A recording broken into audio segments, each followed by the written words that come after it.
Good afternoon. My name is Anneliese Satz. I am an F-35B pilot currently stationed in Iwakuni, Japan.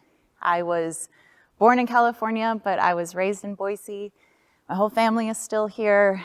I've got family in Fort Hall. My mom and I are members of the Bannock Shoshone tribe over there. And it is an incredible honor to be asked to give this address to you today.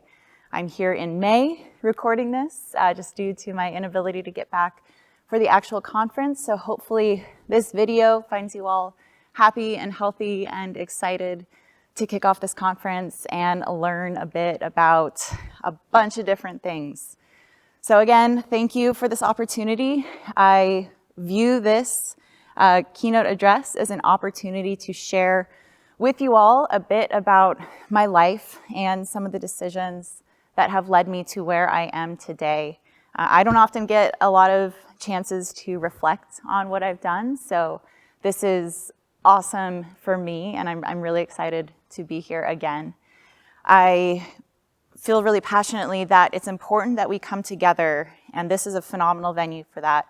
We come together to share the lessons learned and to share strengths and weaknesses so that we can all benefit from this shared communal experience. I know in my workplace, we have a strong culture of when one person learns something, whether it's a good lesson or a bad lesson, that they go back to the team and then they pass that lesson on so that everyone else can benefit from that experience, whether or not they were there to witness it firsthand. So that's how I view this address today, and hopefully you all can benefit from it, whether that's today or 10 years from now. So the three main things that I want to share with you today, the 3 points, the first of which is that failures, whether they look like obstacles or struggles or friction, are simply vehicles for opportunities to reflect on yourself and then to improve. So I'll talk about that a little bit more later on.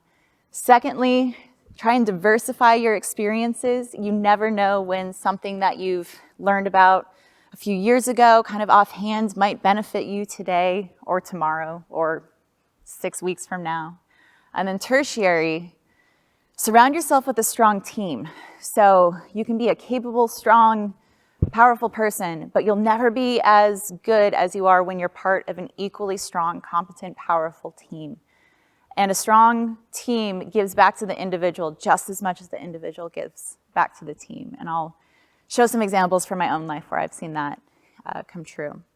I still view myself as a student after all these years. I'm constantly seeking out ways to gain new experiences, learn something new, different perspectives, different ways of living. I love books, the actual paper books, and I find those as the best venue for myself to gain a new experience. I love autobiographies or biographies of people who have had vastly different lives that I personally may never be able to experience. I love astronauts' biographies in particular. I just learn a little bit about something that, I don't know, maybe that'll become more accessible to us in the future. But whether it comes in the form of a book or an audiobook or even a Netflix biography, I encourage everyone to reach out and to try to find different experiences, sometimes from the comfort of your own home, as we've seen in the past couple years, if we're unable to actually go out and see something firsthand.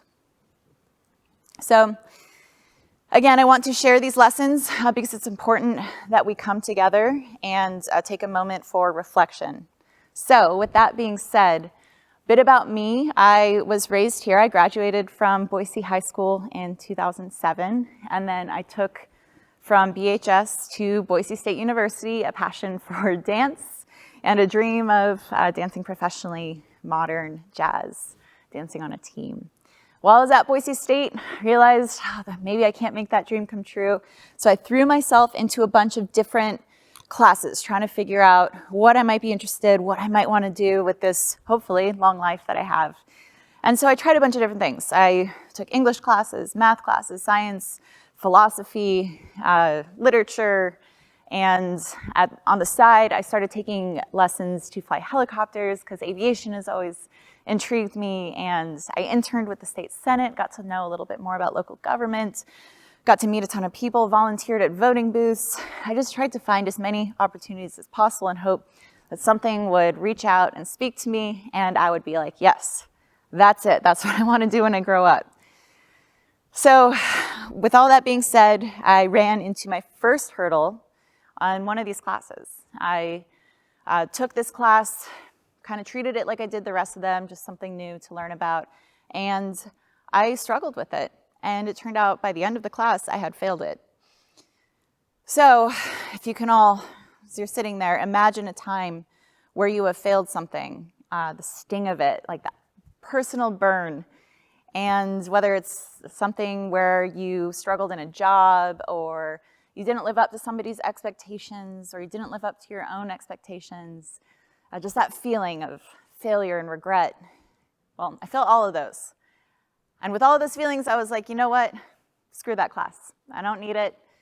It's clearly not what I want to do with my life, so I'm just going to put it to the side and move on and just live with the grade and the effect it had on my GPA.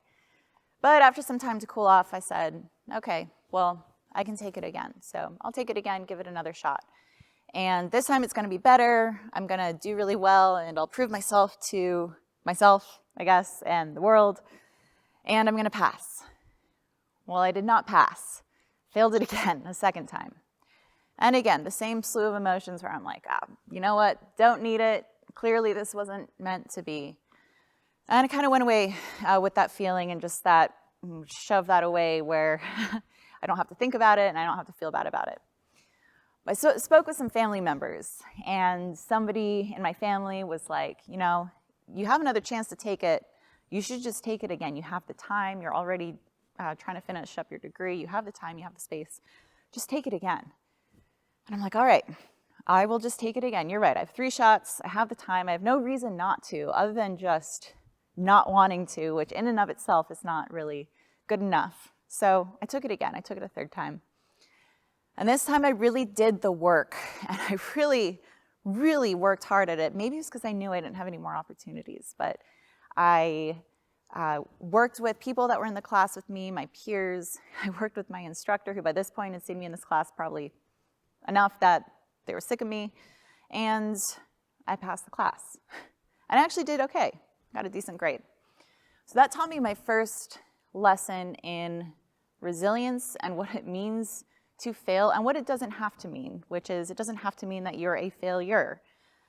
So I took that lesson, put it in my hip pocket, saved it for a rainy day, and I graduated Boise State in 2011 with a degree in linguistics. Loved the program, had phenomenal instructors, and thought linguistics was just the most interesting field. However, I did not want to get a master's degree in linguistics, and I didn't necessarily want to continue on in that field. It was great to study, but I wasn't sure this is what I wanted to do for the rest of my life, or when I grew up. So again, with the mentality of trying to push forward, try new things until something sticks, I decided to move to Jordan. Amman, Jordan, that is. So I had been studying Arabic while I was in school as part of the linguistics program, and I decided I needed a change of scenery. So I picked up and I moved to Jordan for 6 months. And I took a 3-hour-a-day class to study Arabic. And while I was there, it was exactly what I needed. It was a change of pace, a change of scenery. I made some new friends, read some more, I had plenty of time to read, explored a ton. And while I was there, I met a couple women who worked at the embassy, the American embassy in Amman. And I got to know them over a few months, learned about their jobs, what they liked about it, what they disliked about it. And at the end of the day, I was like, man, that sounds pretty cool. Sounds like something I could do. I'd never really considered public service in any way, shape, or form, military included. But I was like, this job sounds like something I could be into. There's travel, there's meeting new people, like just checks all the boxes. So I came up with a plan, because I'm like, sure, I like the idea of working for the State Department, but I don't know that I actually would like it, because I have done nothing like it. So I was like, all right, I'll come back to Boise State. I'll get a quick 2nd degree, international relations. It's going to take me 2 years to get through those classes. So while I was taking those classes, I was like, I'm also going to try to apply for the State Department. and apply for a couple other jobs with some other agencies, and give myself that time just to apply, put myself out there. And I had a backup plan because I was realistic, and I knew that while I had a lot of ambition, a lot of drive, a lot of good ideas, I didn't have any job experience. So my backup plan was, if I couldn't get a job in 2 years, which was how long it was going to take me to finish that other degree, then I'm going to apply to the military. And I'm going to join the military for 4 years. I'm going to get some job experience, I'm going to get some life experience, and then I'm going to get out of the military. And then I'm going to reapply to the State Department and continue on the path to do that. And the 2 years, they came and went, and I didn't get a job, which wasn't really surprising. So I met a recruiter for the Marine Corps.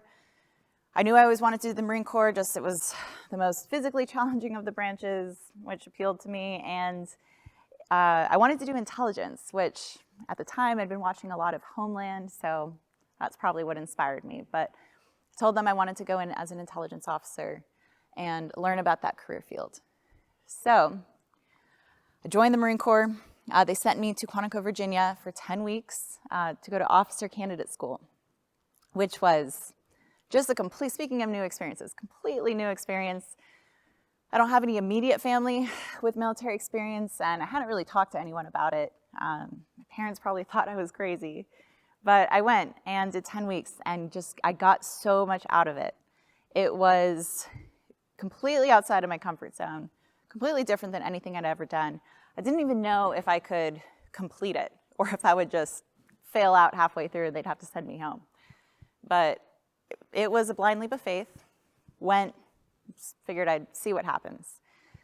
So completed the 10 weeks, and I earned my commission. This was August of 2014. And then I went kind of next door in Quantico, Virginia, over to the basic school. And the basic school is a school that all Marine Corps officers go to in order to basically learn how to be Marine Corps officers. And at this point, you don't know what your job is going to be. When you go in as a ground contract, that can include any job in the Marine Corps that's not aviation related. It's not a pilot.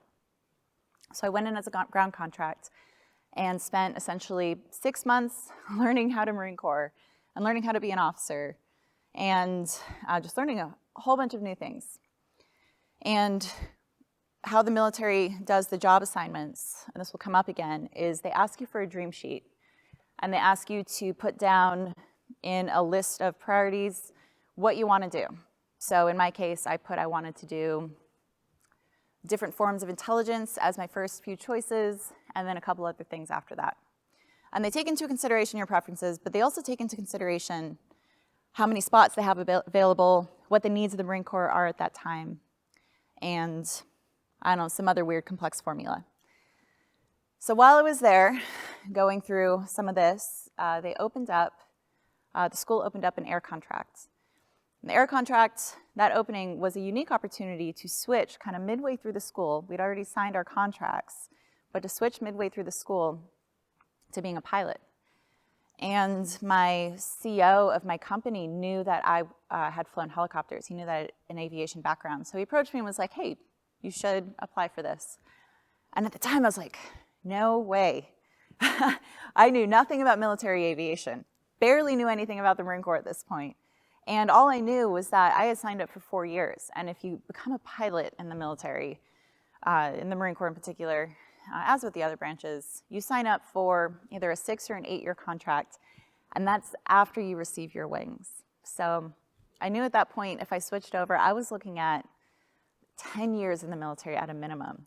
And one, that didn't really accommodate my life plan of working for the State Department. But two, that was a big, big unknown, bigger than what I was previously going through. So I said I'd think about it. I went home, talked to my family, and again, a family member said, well, you should apply for it. You can take the test, apply for it, and then if they offer it to you, you can always say no. But better that you have the opportunity and you say no to it than you just completely give 100% no answer. So I said, well, that seems reasonable. I can do that. So, and if they decide not to accept me, then my decision's made for me, and I don't even have to worry about it. So, again, I went back to the basic school, I went back to Quantico, and I said, all right, I'd like to apply for this air contract. So I took the test, I applied for the position or the contract, and they made me wait. They made me wait until the very end of the course when everyone else was gonna find out what job they were gonna get. So I waited. And in the meantime, I was able to talk to other flight contracts, other students, my peers. I was able to talk to some Marine aviators, kind of learn what this was all about. And I just got to get more comfortable with the idea. And so by the time they offered me the flight contract, I said, yes, absolutely. And that, again, was another blind leap of faith. And it's interesting reflecting on it because that opportunity, I likely would not have been in a position to even be ready for that if I didn't have the aviation experience from before. So just an example of, you never know when something you do in the past might come out to affect you in the present or in the future. So I couldn't have planned that if I had tried. So when we finished the basic school, packed up, me and all the other flight contracts, and we went to Pensacola, Florida for flight school. And there we spent about a month, well, about 4 to 6 months. We had some ground school to go through just to learn overall aviation concepts. And then we moved to Corpus Christi, Texas to go to primary. And in primary, we flew the T-6 Bravo. And with that aircraft, it's a turboprop aircraft, super fun. It's a 2-seater plane, front and back. And the student usually sits in the front, the instructor sits in the back. And there we learned basically the foundational aspects of marine naval aviation. And in addition to learning like the stick skills, how to actually fly the airplane, we learned about something called crew resource management, CRM, which is basically how do you communicate with people and how do you do it effectively and how do you do it in a way that helps you not only survive in the airplane, but also thrive. So what that means is, since there's 2 human beings sitting in the cockpit of any particular training aircraft here, how do you communicate with one another to ensure that you're on the same page, that you're doing the same things, and that you're making the right decisions? And when it comes time for you to solo, which it did eventually, how do you communicate with ATC? How do you communicate with the resources who are sitting at desks back in the squadron at 1G, just with a emergency checklist ready to help you out if you need it? So that was another vital skill we learned in that school, in addition to how do I fly an airplane and get it off the ground. So that was about 6 months. At the end of the 6 months, you fill out another dream sheet, once again, and you put your preferences, and this is a big decision point, because this is where they decide if you are going to go fly rotors, if you're gonna go fly jets, or if you're gonna fly something else in the Marine Corps, to include the Osprey or the C-130. So this is a big deal. So I filled out my dream sheet and I said, well, where else am I gonna learn to fly jets? So better put those at the top. So I put jets at the top, and then I think I put Cobras somewhere down next after that. And then they make you wait. So the time in flight school, my biggest lesson learned out of that whole thing, I did fairly well, but it wasn't because I'm a naturally talented pilot. I wouldn't consider myself naturally talented at many things, most things in fact, but I was able to find a really good team to work with. So I worked with a bunch of my peers who were in the same phase as me or ahead of me in the program. And I realized that, okay, well, maybe I'm not naturally gifted, I'm not the next Chuck Yeager, but I am able to improve when I have a lot of sets and reps under my belt. And that as humans, it's pretty impossible. In fact, we're inherently gifted with the ability to improve if we do something over and over and over again. So I gathered my team, we went to the simulators, and we just practiced. And we practiced all sorts of situations. We also developed challenging scenarios, contingencies that you wouldn't expect to see, and we gave each other these scenarios in the simulator to see how we would react. So that when the first time we're seeing these situations or seeing these challenges, they're not in the airplane with an instructor in the back seat who's evaluating you.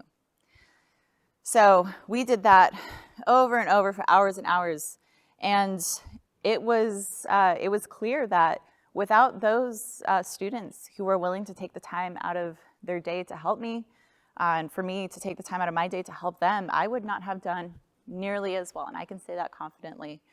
It was because of that team that I performed so well when it actually came time to do so under an evaluated circumstance. So I put in my dream sheet for JETS. They finally came back. They said, well done, you're going to JETS in Meridian, Mississippi. And as a side note, Meridian, Mississippi, I kept trying to look up things to do there, like go to the gym, go get my nails done, or whatever. And it would keep coming up of locations in Idaho, and I was like, oh, no, wrong Meridian. So I moved to Meridian, Mississippi and learned about that place. And there, we learned to fly the T-45, which will be up here in a minute. And that is a jet trainer. So it's a bit more complex of an aircraft. It's a lot noisier, and it's a bit more complex. So, however, there's still 2 seats. The instructor still flies in the back. The student flies in the front, unless we're going through any solo flights. And CRM is still very, very applicable. So I started flying the T-45. I knew that the practices I had developed in primary with the T-6 were still going to be very relevant as I learned to fly the T-45. This is it up here right now. So I kept this. I found my team, my new team in Mississippi, and we worked in the simulators, started building the habit patterns, building the skill sets that we would need to now operate this more advanced aircraft. And it was here, during what's called intermediate, there's intermediate and advanced in this aircraft, that I experienced my first major stumbling block in my career. And what happened is I had my first, what's called an unsatisfactory flight, an UNSAT. And I was devastated. So, unique thing about this, I had 2 flights scheduled for the day. The first flight, we went out, I made an error, and my instructor gave me the UNSAT for the flight. However, I still had the second flight to do. It was an UNSAT complete, which means I don't need to refly the event. It was not related to the skills we were training. It just meant that I made a mistake, acknowledged. They read up what's called a pink sheet, which is most of your grades are done on a white sheet piece of paper, a white piece of paper. They put it in your training jacket, which is a folder full of all your grade sheets. And a pink sheet, if you fail an event, they print it out on pink paper, throw it in the jacket. So it's very, very obvious to everyone. So I came back, unsatted that flight, but I still had that other flight to do. So that was my first real practice at compartmentalization, where I had to take all these really bad feelings, put them aside, and then I had to get ready for the next flight. And I had to fly that flight with keeping all those thoughts out of my head. And that was the first time I'd really had to do that. And we talk about compartmentalization all the time in training because it's important. Even though you may have the worst flight you could possibly ever have, you still have to come back and you have to land the airplane safely. So that was a good opportunity to practice that skill. So I did the second flight, I came back, landed, and then had to deal with everything that I'd put to the side. So with this failure, again, it was the same feelings of, I am not a good pilot. Why am I here?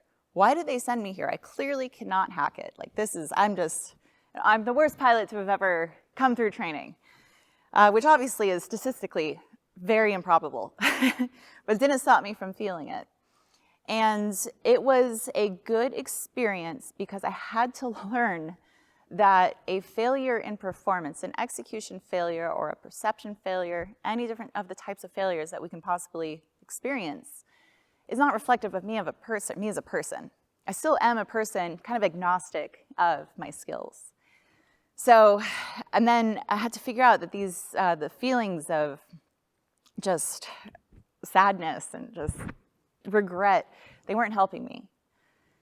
And so I had to work through them because they were there, whether or not I wanted them there. So I had to work through them. And then I realized, well, I can't do anything about that mistake. It is what it is. what I can do is I can make sure I never, ever have that mistake again. So I looked at why I made it, and I developed some, with help of my instructor, this wasn't me all on my own at this point, developed some tools to help me from making that same mistake again. Tools that are displayed to us on the screens, tools that we have in terms of our visual perception of our scan, where we're looking, and then tools in our habit patterns, the things that we do repeatedly every single flight in order to make sure that we are going through checklists and whatnot. So develop these tools so I don't make that mistake ever again, and I haven't. And so that, in and of itself, was a victory. And it was an just invaluable, priceless thing that I needed to learn, because it wasn't so much the mistake, it's how you recover from the mistake. It's how you go forward that really, really defines what your success is or what your trajectory is going to look like. So that was my first experience with it on the aviation side. So got through intermediate, then I moved on to advanced, which is where we learn not quite tactics, but we learn how to use the jet tactically a little bit. We fly some more advanced formation, that's us in parade formation up there. It's really fun. We get a bunch of solo hours, which are just big confidence boosters. You go, at least back then, Marine aviators were still going to the carrier, which you go by yourself for the first time to the carrier, because nobody wants to fly with you and risk their lives. But we went to the carrier as solos, which again was just a huge, huge confidence boost. Can't speak to that enough. Just knowing, going through the process of feeling the apprehension, the uncertainty, am I going to be able to do this? I don't know. I'm doing it anyways. And I'll touch back on that again because it's really important. So we got to do that. We got to go to the boat. We've got to get all these solo hours. We learned the basics of dogfighting, like what you may see on Top Gun. Very, very elementary aspects of it. And then we completed the program and we were winged. We received our wings of gold, and that happened for my class on May 4th of 2018. So that was a big, big milestone for us.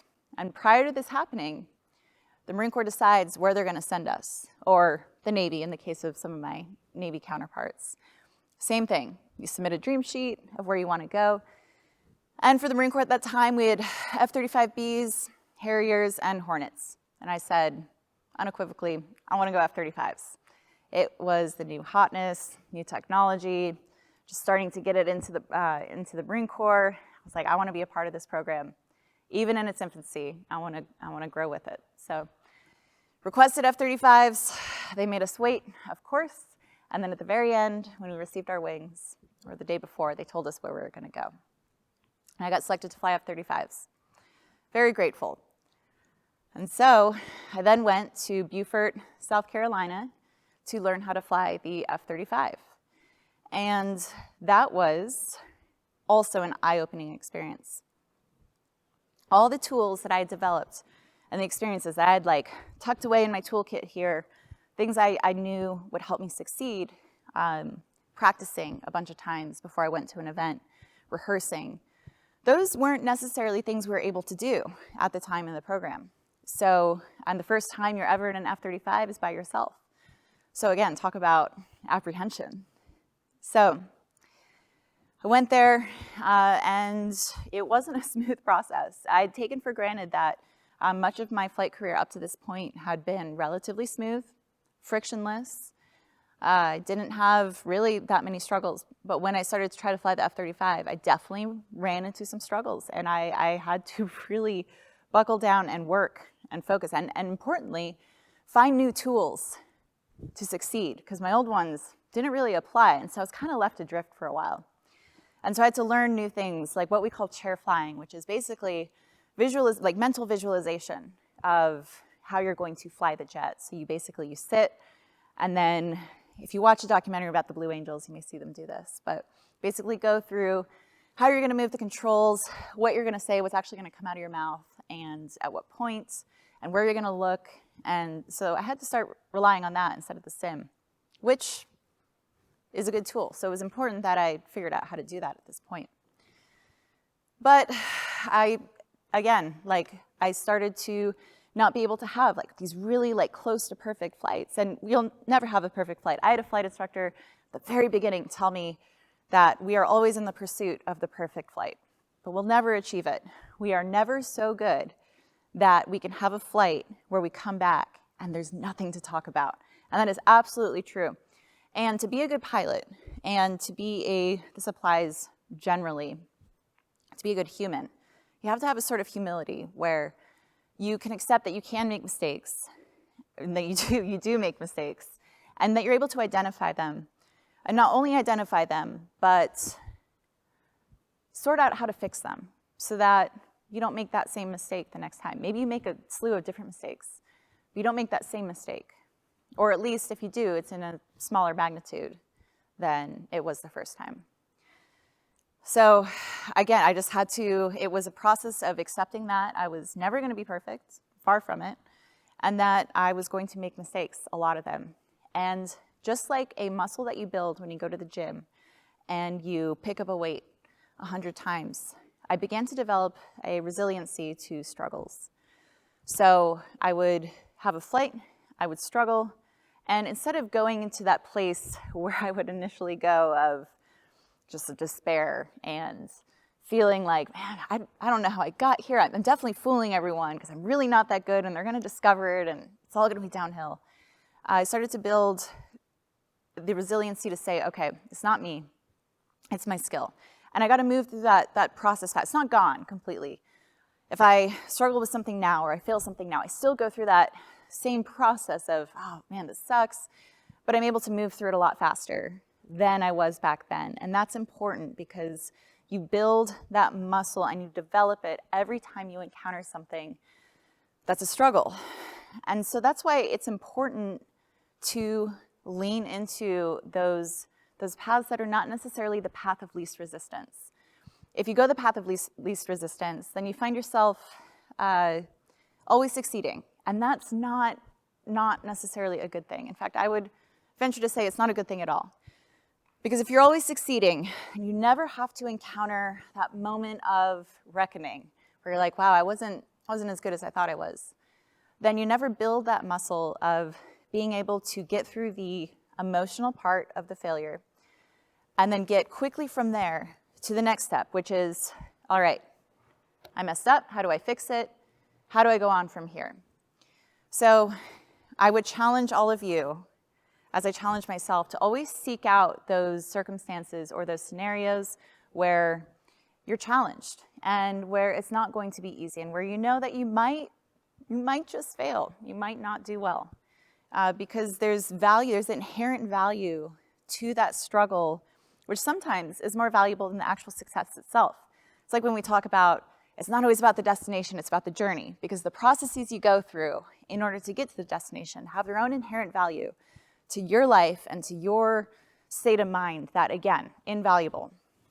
So just something to think about.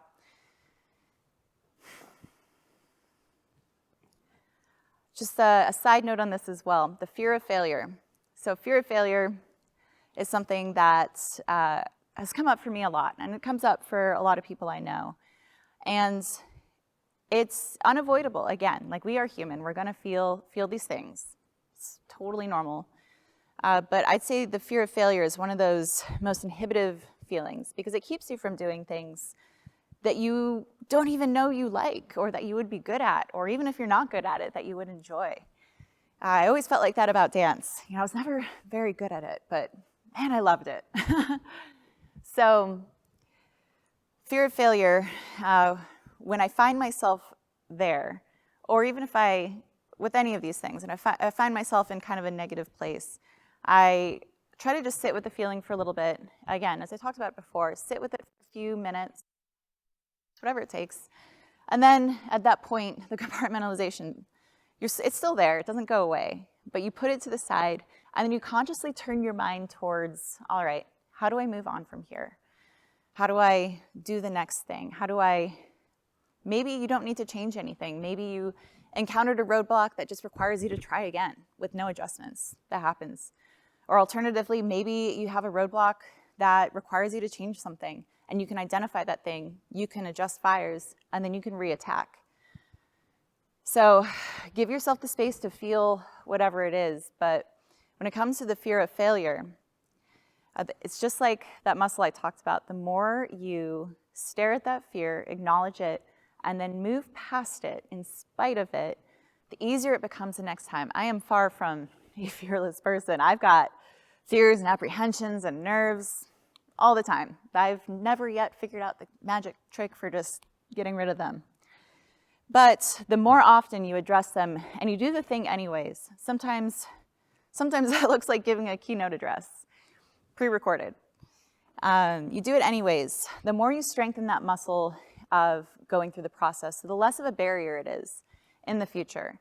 And then the more frequently you do it, the more comfortable you get with that feeling and with the process. And your brain learns how to acknowledge that feeling and move past it.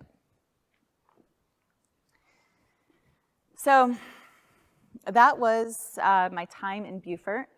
I learned to fly the F-35 Bravo variant. And then at the end of it, I ended up going to Iwakuni, Japan, which has been awesome. While I was there, I learned a lot of new things, and I'm still learning them. I'm still there. Again, student for life. I've not yet mastered anything. But it became very busy, and like the flight school schedule I had gotten really accustomed to and I really enjoyed was gone. And I found myself with a lot of new jobs, not a lot of new responsibilities, and I had to learn time management. And so I want to just take a minute to talk about the work-life balance, or maybe it's an oxymoron, but what we try to have is a work-life balance.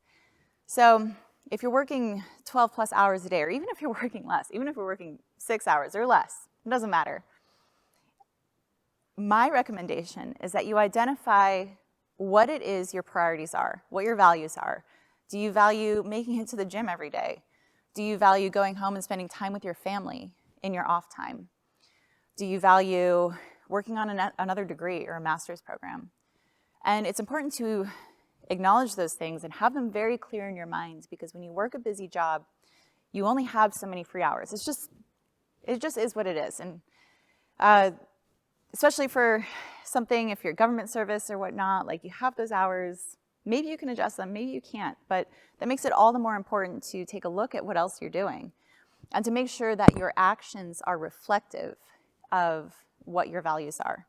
So if you value those things like I talked about, make sure that after work you are paying attention to those things. And there are days where you just can't do it all. There are days where you have to come back and sit on the couch and just decompress for 5 hours. Been there. But we make progress in inches. There's a cliche saying, like, seconds make minutes, minutes make hours.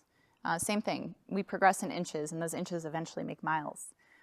So if you can't do something one day, make sure that the next day you do a little bit, even if it's not your whole list, even if you still have 90% left to do something. Without doing that, I have seen burnout is, nobody knows burnout like a military pilot, except other military pilots, and honestly, probably a lot of other people. But burnout is a serious problem, and I've seen it happen, like I said, when people are spending their time in ways that aren't in accordance with what their values are. And it requires discipline. It requires saying no a lot to other things that aren't in accordance with your values. That's why it's clear that you know what they are, so that you can match up your actions to what you know you want to be doing, and you don't get distracted. Because it's really easy when your energy's high and your motivation's high, and maybe you just started a new job and you only need to be there for 10 hours, but you end up being there for 14 hours because you love it and it's awesome. But motivation eventually fades, and it's that point where discipline kicks in, and then you have to say, no, I only need to do 10 hours worth of work today. I need to go home and I need to focus on my family, or I need to go home because I need to go to the gym, whatever it is. So just things to keep in mind, again, things that I have seen, and I've really worked hard to incorporate into my life because I love flying, and I personally want to keep flying for a while, so I don't want to get burned out. So again, that's pretty much where I'm at today.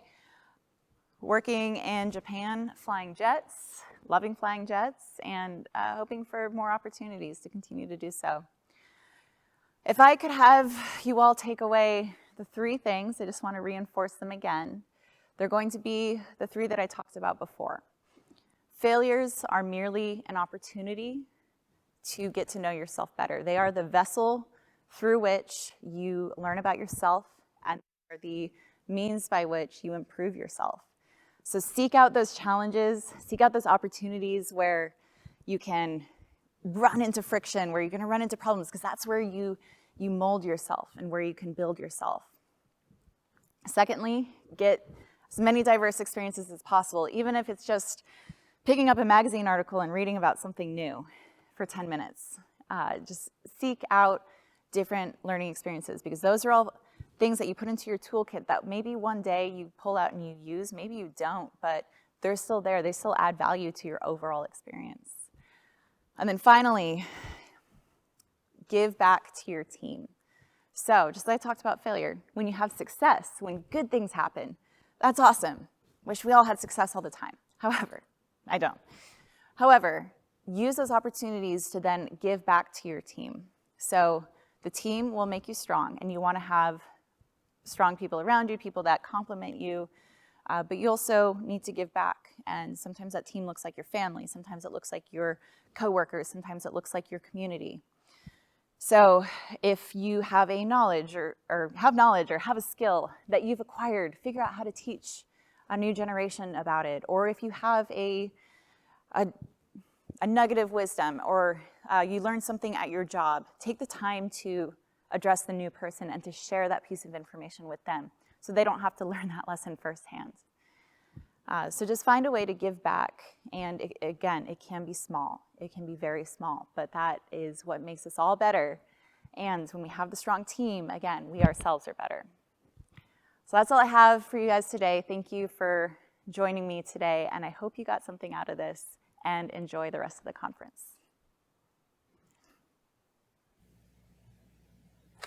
Thank you so much, Anneliese, for sharing your story and your insight with us today. I absolutely loved your takeaways, and I feel like they're so applicable to any field and any profession beyond being a pilot. So it was really insightful for us, and we are so appreciative of your time and being willing to pre-record this for our audience today. Now I would like to move into some questions. Because unfortunately we're not able to pull questions from a live audience, I hope that my questions that I put together are going to hit home for a few.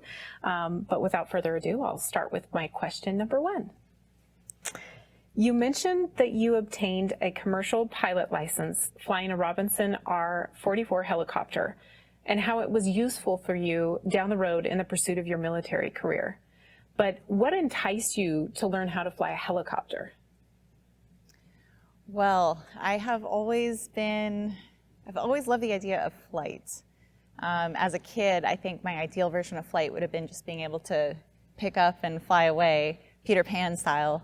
But as I got older, I got introduced, obviously, to airplanes, helicopters, and I originally wanted to go into helicopter aviation because on the civilian side, there are so many opportunities for helicopter pilots, from logging to tourism to firefighting. And then my personal favorite, I wanted to fly for the movies and be the helicopter pilot in the movies, whether it was shooting the movies or just the person in the helicopter. So that was always the dream. I felt that gaining those skills in aviation, there are some things in aviation that are agnostic of platform, skills that just apply throughout, no matter what aircraft you're flying, and a lot of those have to do with communication. How do you communicate to ATC, to the traffic controllers? How do you communicate to other aircraft? How do you make it? And then I talked about CRM. How do you communicate if you're having an issue in your aircraft? How do you communicate what you need from someone who's not in there experiencing or looking at the same thing? So how do you describe what you're seeing and then request for what you need in a succinct way? Because when you speak on the radio, there's a lot of noise and friction, and sometimes you can cut yourself off or they'll cut themselves off. So those skills transfer across all platforms in aviation. And additionally, the other skill is just the scan, so a visual scan of being able to take in, because you're getting a lot of information as you're flying. You're getting the kinesthetic cues from your body about whether you're accelerating or you're turning. You're getting cues visually about what's in front of you, whether it's on your displays or it's out in the environment around you. And you have to take all that information in, turn it into something meaningful, and then respond to it. And that sequence of events has to happen over and over and over really rapidly. So those are transferable, whether you're flying in a 60-knot speed helicopter or a 450-knot fighter jet. How cool. So cool. Thank you for sharing that.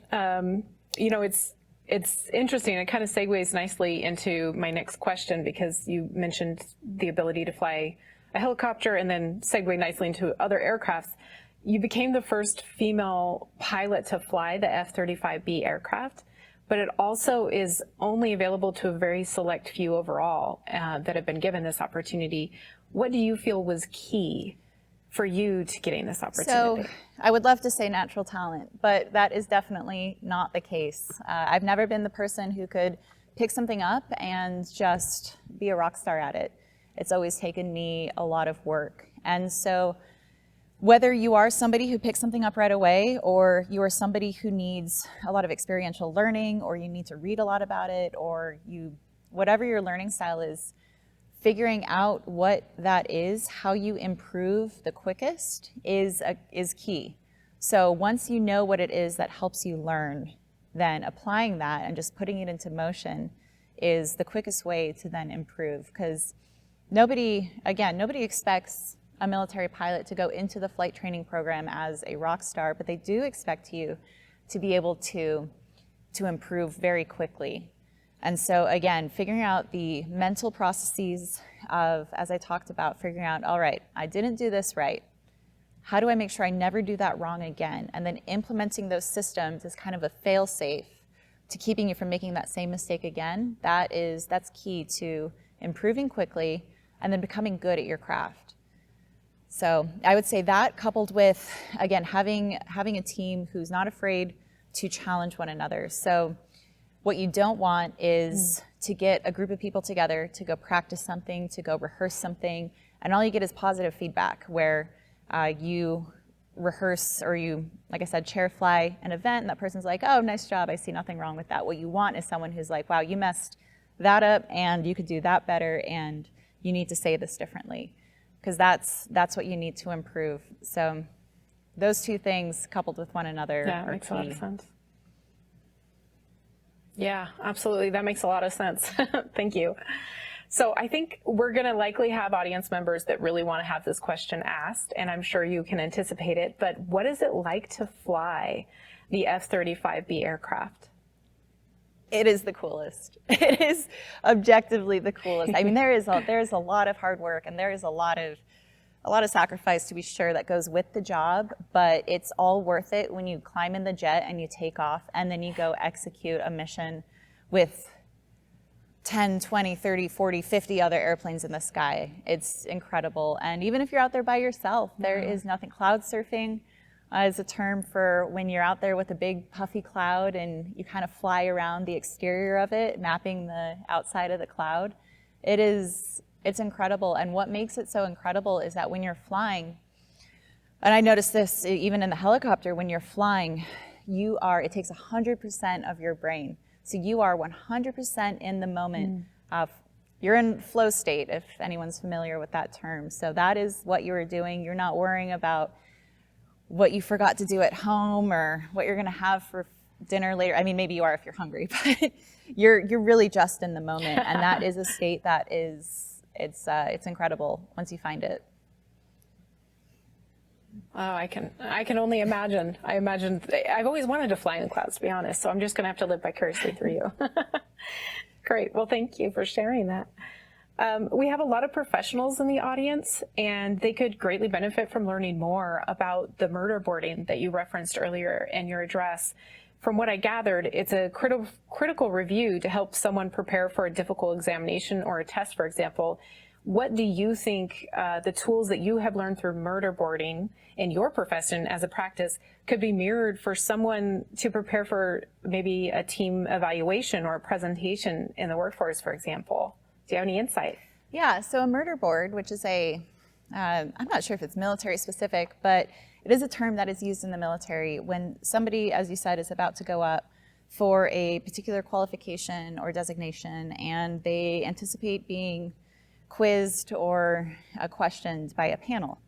And so what they do before they actually go into that evaluation period is they gather a bunch of students not students, but pilots who are senior to them, although not so senior that they would be on that board, but senior to them, more knowledgeable, already have that qualification. And then they basically go through a mock-up of what that process is going to look like. And so that way they're able to find all the flaws, point out what needs to be changed before that person actually goes up for the actual evaluated portion. So Mike Massimino, who's an astronaut, wrote an autobiography, and he discussed this concept. I think it was maybe his dissertation in school or one of his final capstone projects in one of his advanced degree programs. But he did it once. He went up by himself. He didn't have a team or anyone to poke holes in his thought process or his plan. And he went up, and it didn't go well. So then he did it again. The next year or two, or however much time, he went up again. But this time, he had developed that team that was able to essentially murder board his ideas. And then through that process, you're really refining, because nobody's plan A is the best plan. It's always the subsequent plans that get fleshed out after that process that are going to be the best plans. So find, again, that team who is willing to listen to what you have to say or whatever your skill is, and then just be, and it takes two sides. It takes that team who's willing to be upfront about what the flaws are, and to have that critical eye, and to not just want to please you and make you happy, but say like, hey, I really think you need to take another look at X. And it also is incumbent upon you, the evaluee, to have a thick skin and to welcome that kind of feedback, because if you get that kind of feedback and you shut down and you're unable to receive it, then nobody's going to want to give you that information. So it's a two-way street where you have to be receptive, and you don't necessarily agree with it. Maybe they say something and you're like, no, I thought about that. I'm going to keep doing it my way. But at least you have an opportunity to get that feedback and then to decide to incorporate it or not. And that is a process that everyone can benefit from, not just military pilots. Absolutely. Yeah, it makes perfect sense that everyone can benefit from that process. I mean, if we lean on each other and we develop that team like you've been talking about, we'd be more successful, even if maybe not at the first attempt, as we continue to fail or rise above things that we learn from. So thank you. So you shared a story where you first failed a flight and still had to fly again later that day. And you pushed through the tension and compartmentalized the feelings and thoughts that you had after that unfortunate first failure. And you mentioned also understanding your habit patterns to prepare yourself for that next flight. I would love for you to expound on what we can learn from habit patterns. Yeah, so habit patterns are really just patterns. So what we rely on as pilots, or even to a lot of extent in our daily lives, are these kind of unconscious things that we do every time. So for example, if you get in your car, you probably put on your seatbelt, close the door, turn the key, or I guess cars these days, you push the button, and you do all these things kind of unconsciously, but you do them the exact same way, likely every single time. And so it's the same way in the jet for us, because there's so much going on, and there's pressures, whether real or perceived, to get the jet started and to get out and take off, or even while you're flying, to do things quickly. And what you really rely on is those habit patterns where you're doing the same thing the same way every single time, and you get this kind of mental model of what it looks, feels like, smells like, and then if you miss something for whatever reason, it doesn't happen, then you get cued in, because you're like, wait a minute, no, I don't usually do this thing without doing this other thing first. And so it gives you a cue to when something is going unexpected. And not only is that a cue to be like, oh, right, I need to do this thing too, and then I can go back to doing this other thing, but it lets you know when you're not performing 100%. Because potentially if you miss something, you do something outside of your habit patterns, maybe you're just not 100% that day. Maybe you didn't get enough sleep, maybe you didn't eat, but it cues you in to recognize what's happening in your own mind and your own body, and then you can take appropriate actions. And you can communicate that maybe to another pilot to be like, hey, I'm not 100% on my game today. Can you just back me up with whatever? So the habit patterns are really important because those are the muscle memories that we train into ourselves so that we're always executing that particular action the same way correctly every single time. Yeah, no, that makes sense. I could almost see, with a habit pattern, if you said if you didn't sleep well, but every morning you kind of have a routine that gets you going for the day so that by the time you get to, your office, you're prepared and you're mentally equipped to start the day for, that first meeting. If you have a habit pattern of like, I always have my coffee first and I always, feed the dog second. And then I always do have my clothes set aside ready to get in the shower. And, those habit patterns can build you up for success to start the day instead of being thrown off and off kilter by something that you had no control over. So I loved hearing more about it. Thank you for sharing. So next question. You have accomplished so much already, but you mentioned the value of challenging yourself. What are some of the challenges that you see ahead that you are excited about for your future? Well, there's always challenges to be had in the squadron. Right now, after this, I'm going to go back to my squadron, and I just finished a course that I learned a ton from, and I got a bunch of great experiences, and now it's my turn to go back and share those experiences and ensure that new pilots to the squadron, those that are there now and those that are going to show up, they have the benefit of my lessons learned when I teach them, so that I'm sharing all that information that I was privileged enough to be able to go experience firsthand with them, so they are the recipients of that. Personally, I one day would like to get a master's degree and continue, again, education. I will one day want to start a family and start that challenge at some point while working that into the flying career. So a couple things on the horizon, but as of right now, it's time for me to give back to my squadron and to ensure that they are, again, receiving the benefits of what I have been able to see and learn recently. Wonderful. Yeah, I think it's so wonderful. You're already at that stage where you have so much wisdom to share and give back and really build up the next cohort, if you will. And that you have so many amazing things to look forward to in the future. Perhaps you'll come to Boise State to get that master's degree, who knows? But if not, there's a lot of amazing institutions out there that I'm sure you will be so accomplished in whatever master's degree you choose to go forward in. So I'm excited for you. Thank you. So I just looked at the time. It looks like we've kind of run to the end of our time with our live audience, even though this is pre-recorded. But we really appreciate the time that you have allotted for us in advance. I know that you'll be able to see this after the event itself, and we hope that you have enjoyed this experience as much as we had. We've been so grateful to have you as a keynote speaker for the Women in Leadership Conference 2022. I hope you have wonderful and safe travels back to Japan, and we can't wait to hear what you do next. Thank you. Thank you, Anneliese. Thank you.